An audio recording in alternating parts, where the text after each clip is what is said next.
Assalamualaikum warahmatullahi wabarakatuh. Perkenalkan, nama saya Hikmah Devi dengan NIM 23022014, Prodi Pendidikan Guru Pendidikan Anak Usia Dini, Fakultas Ilmu Pendidikan. Di sini saya akan menjelaskan materi mengenai supervisi pendidikan. Adapun topik terkait supervisi pendidikan, yaitu yang pertama konsep dasar supervisi pendidikan, pengertian, rasional, tujuan, dan fungsi. Selanjutnya prinsip supervisi pendidikan dan peranan supervisi pendidikan. Baiklah, untuk yang materi yang pertama yaitu tentang konsep dasar supervisi pendidikan. Pengertian supervisi pendidikan. Supervisi pendidikan adalah suatu proses yang dilakukan oleh seorang pengawas atau pihak yang berkompeten dalam bidang pendidikan untuk memberikan bimbingan, dukungan, serta bantuan kepada guru dan tenaga pendidik lainnya yang guna meningkatkan kualitas pengajaran dan pembelajaran di sekolah. Supervisi bukanlah sebuah kegiatan yang hanya berfungsi sebagai pengawasan atau pengendalian, melainkan lebih kepada upaya mendampingi dan memberikan arahan agar proses pendidikan dapat berjalan dengan lebih baik dan profesional. Dalam supervisi, pengawas bertugas untuk memastikan bahwa tujuan pendidikan tercapai, memberikan umpan balik, serta memperkenalkan inovasi yang dapat membantu meningkatkan kualitas pembelajaran. Materi selanjutnya mengenai rasional supervisi pendidikan. Supervisi pendidikan diperlukan karena pendidikan yang berkualitas sangat bergantung pada proses pengajaran yang baik. Seorang guru perlu mendapatkan dukungan dan masukan untuk mengidentifikasi kekuatan dan kelemahan dalam teknik pengajarannya. Tanpa supervisi, akan sulit untuk mengetahui apakah metode atau strategi yang digunakan dalam pembelajaran efektif atau tidak. Supervisi menjadi alat yang diperlukan untuk mengidentifikasi masalah yang mungkin timbul dalam proses belajar mengajar, memberi solusi, serta meningkatkan kinerja pendidik dalam mencapai tujuan pembelajaran yang optimal.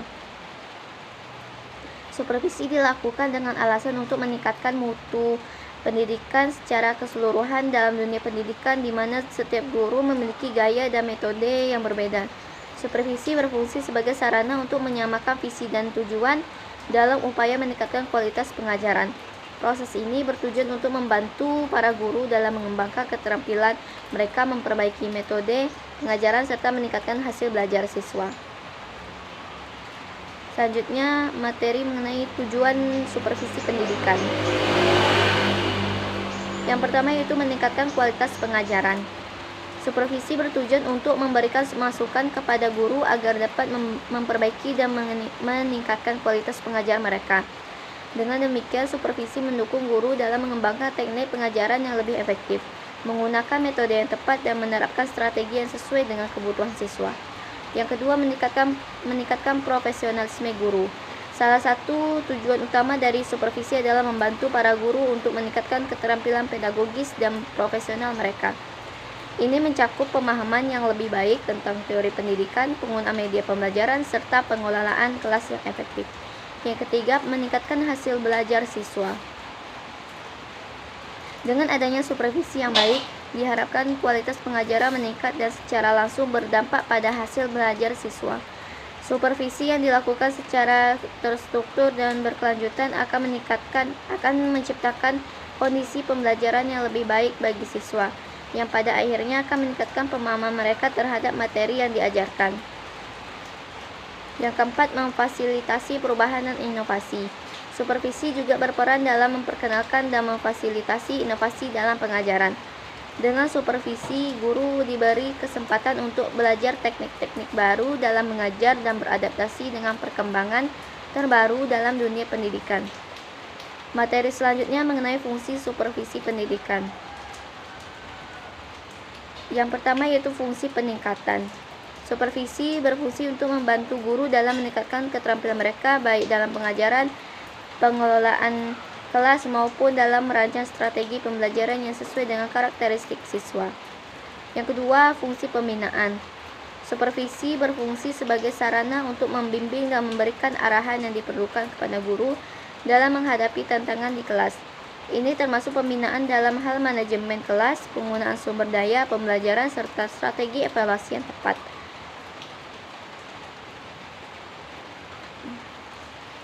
Yang ketiga, fungsi evaluatif.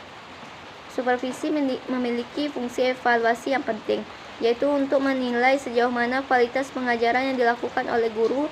Dengan evaluasi yang objektif, pengawas dapat memberikan umpan balik yang konstruktif dan mengidentifikasi aspek mana saja yang perlu diperbaiki atau dikembangkan lebih lanjut.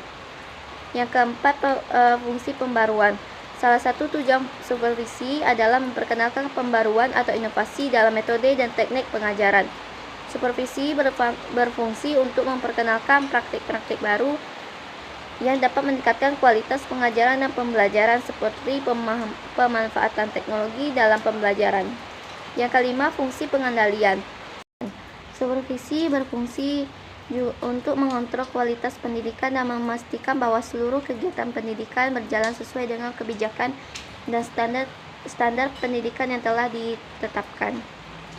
Fungsi pengendalian ini sangat penting untuk menjaga agar pendidikan tetap berada dalam jalur yang benar dan efektif. Materi selanjutnya mengenai prinsip-prinsip supervisi pendidikan.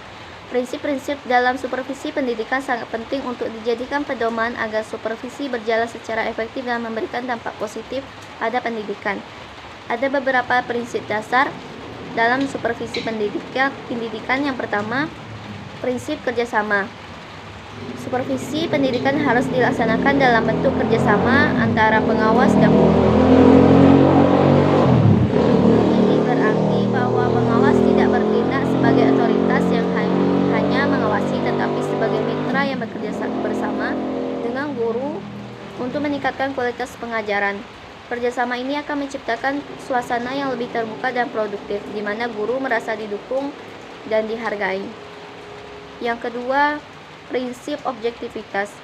Evaluasi dalam supervisi harus bersifat objektif dan berdasarkan bukti yang nyata, bukan didasarkan pada penilaian subjektif.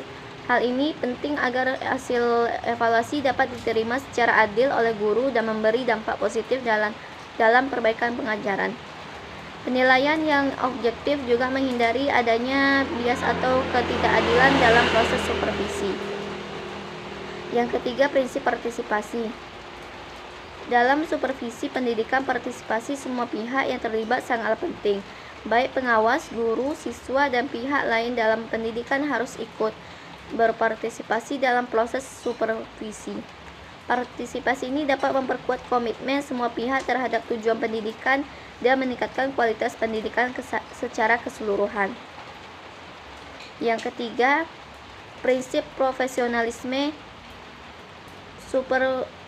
Supervisi pendidikan harus dilakukan oleh orang-orang yang kompeten dan profesional di bidangnya. Pengawas yang profesional akan lebih mampu memberikan masukan yang berguna bagi guru dan membantu mereka untuk berkembang. Profesionalisme juga mencakup kemampuan pengawas untuk menyampaikan umpan balik secara konstruktif dan dengan cara yang mendukung perkembangan guru. Yang kelima, prinsip peningkatan kualitas. Supervisi memiliki tujuan utama untuk meningkatkan kualitas pendidikan. Oleh karena itu, setiap tindakan supervisi harus terfokus pada upaya meningkatkan kualitas pengajaran dan hasil belajar siswa. Hal ini bisa dilakukan dengan memperkenalkan praktik-praktik baik dalam pengajaran serta membantu guru untuk memperbaiki aspek-aspek yang kurang efektif dalam proses belajar mengajar. Yang terakhir, prinsip keterbukaan. Supervisi harus dilakukan dengan sikap terbuka, baik antara pengawas dan guru maupun antara pengawas dengan pihak lain yang terlibat dalam pendidikan. Keterbukaan menciptakan hubungan yang sehat dan saling percaya serta memungkinkan adanya dialog yang konstruktif untuk perbaikan kualitas pengajaran. Materi selanjutnya mengenai peranan supervisi pendidikan. Supervisi pendidikan memiliki peran yang sangat besar dalam meningkatkan kualitas pendidikan. Ada beberapa peran penting yang dimainkan oleh supervisi dalam sistem pendidikan. Yang pertama, sebagai pembimbing atau mentor. Pengawas pendidikan berperan sebagai pembimbing atau mentor yang membantu guru dalam mengidentifikasi masalah yang mereka hadapi dan memberikan solusi yang tepat. Pembimbingan ini dapat berupa pendampingan dalam merencanakan pembelajaran, memberi masukan mengenai teknik pengajaran, dan mengarahkan guru untuk menggunakan pendekatan yang lebih inovatif. Yang kedua, sebagai penilai kinerja guru.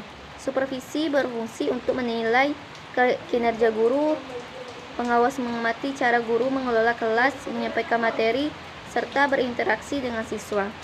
Penilaian ini sangat penting untuk memberikan umpan balik kepada guru dan mengetahui bagian mana yang perlu diperbaiki. Yang ketiga, sebagai agen perubahan. Salah satu peran penting dari supervisi adalah sebagai agen perubahan dalam sistem pendidikan.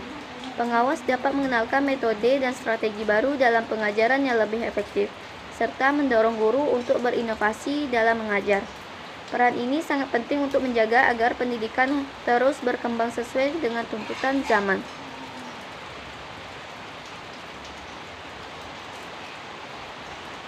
Yang keempat, sebagai penyedia dukungan. Pengawas pendidikan memberikan dukungan kepada guru baik dalam bentuk pelatihan, workshop, maupun sumber daya lainnya. Dukungan ini bertujuan untuk membantu guru dalam mengatasi tantangan yang dihadapi dalam pengajaran, serta memberikan mereka alat dan pengetahuan yang dibutuhkan untuk mengelola kelas dengan lebih baik. Yang terakhir, sebagai pengontrol kualitas. Supervisi juga berfungsi untuk mengontrol kualitas pendidikan. Pengawas memastikan bahwa seluruh proses pembelajaran di kelas berjalan sesuai dengan kebijakan dan standar pendidikan yang telah ditetapkan. Pengendalian ini penting agar pendidikan tetap berada pada jalur yang benar dan mencapai tujuan. Dengan demikian, supervisi pendidikan adalah kegiatan yang sangat penting dalam meningkatkan kualitas pendidikan secara keseluruhan, baik dalam hal pengajaran, pembelajaran, serta pengelolaan pendidikan di sekolah.